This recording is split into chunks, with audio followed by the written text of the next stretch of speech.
السلام علیکم دوستو، آج کی کہانی کا نام ہے برائی کا بدلہ۔ بیوقوف جاہل، آج پھر اسے یہی طعنہ دیا گیا تھا، جاؤ دفع ہو جاؤ یہاں سے۔ اپنے چچا کے منہ سے یہ الفاظ سن کر نعیم کا دل چاہا کہ وہ پھوٹ پھوٹ کر رو دے، لیکن اس نے ضبط کیا اور باہر چلا گیا۔ آج غلطی سے ایک گملہ ٹوٹ گیا تھا، بس اتنی سی بات پر اسے جلی کٹی سننے کو ملی۔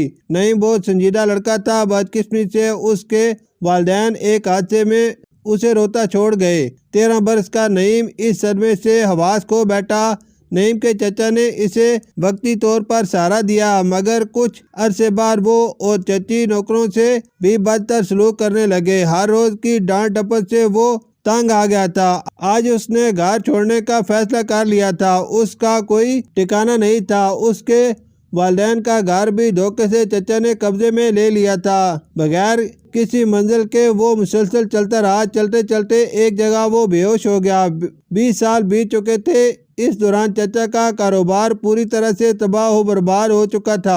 ان کا اکلوتا لڑکا عدنان ایک ہفتے سے لاپتہ تھا۔ لاڈ اٹھانے کی وجہ سے وہ بگڑ چکا تھا، کہیں جانے سے پہلے کبھی بتاتا بھی نہیں تھا۔ چچا اور چچی نے ہر جتن کر لیا، لیکن بیٹے کا کچھ پتہ نہ چل سکا۔ آج چچا اپنی اہلیہ کے بے حد اصرار پر پولیس تھانے پہنچے تھے۔ السلام علیکم انسپکٹر صاحب۔ وعلیکم السلام، کہیے کیا مسئلہ ہے؟ انسپکٹر غور سے انہیں دیر تک دیکھتا رہا۔ یہ بات وہ بھی نوٹ کر چکے تھے۔ مجھے ایک رپورٹ لکھوانی ہے۔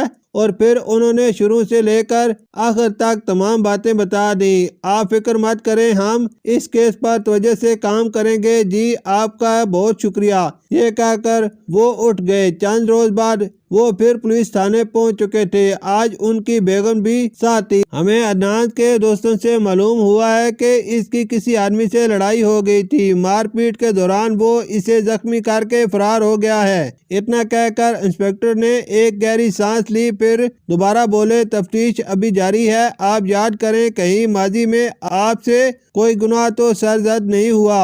انسپکٹر کی یہ بات سنتے ہی دونوں نے چونک کر ایک دوسرے کو دیکھا۔ وہ تھانے سے رخصت ہوئے تو راستے بھر وہ یہی سوچتے رہے کہ کس طرح ہمارے ظالمانہ سلوک کی وجہ سے ان کا یتیم بھتیجا گھر چھوڑ کر چلا گیا تھا۔ گھر آتے ہی وہ دونوں سجدے میں گر گئے اور رو رو کر اللہ سے معافی مانگنے لگے۔ چند روز بعد انسپکٹر نے انہیں فون کیا۔ فون سننے کے بعد وہ خوشی سے چیخے، ارے بیگم جلدی کرو، ہمارا بیٹا مل گیا ہے، پولیس انسپکٹر نے ہمیں بلایا ہے۔ اے اللہ تیرا احسان ہے۔ ان کی بیگم نے اپنی شال اوڑھتے ہوئے شکر ادا کیا۔ پولیس اسٹیشن پہنچتے ہی دونوں اپنے بیٹے کو دیکھ کر اس سے لپٹ گئے۔ کچھ دیر بعد انسپکٹر صاحب خود ہی بولے، ہمیں عدنان ایک سنسان علاقے میں بے ہوشی کی حالت میں ملا تھا۔ ہم اس کے ایک ساتھی کو بھی گرفتار کر چکے ہیں۔ اس سے پتہ چلا کہ جس شخص سے عدنان کا جھگڑا ہوا تھا وہ اصل میں منشیات کا اسمگلر تھا۔ یا اللہ تیرا شکر ہے کہ میرا بیٹا صحیح سلامت ہے۔ لگتا ہے آپ نے اپنی غلطیوں کی معافی مانگ لی ہے اور اس یتیم بچے نے بھی آپ کو معاف کر دیا ہے۔ کیا وہ دونوں بری طرح چونکے؟ گھر والوں کے نفرت انگیز رویے کی وجہ سے وہ لڑکا گھر سے بھاگ نکلا تھا۔ وہ بے مقصد چلتا رہا، اس کا آس پاس کوئی ٹھکانہ ہی نہیں تھا۔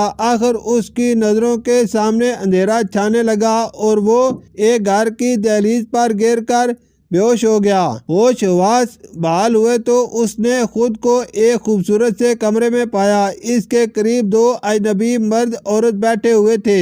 وہ دونوں میاں بیوی تھے۔ ان دونوں نے بڑی محبت سے بچے کو دیکھا اور اس کی دیکھ بھال کرنے کا فیصلہ کیا۔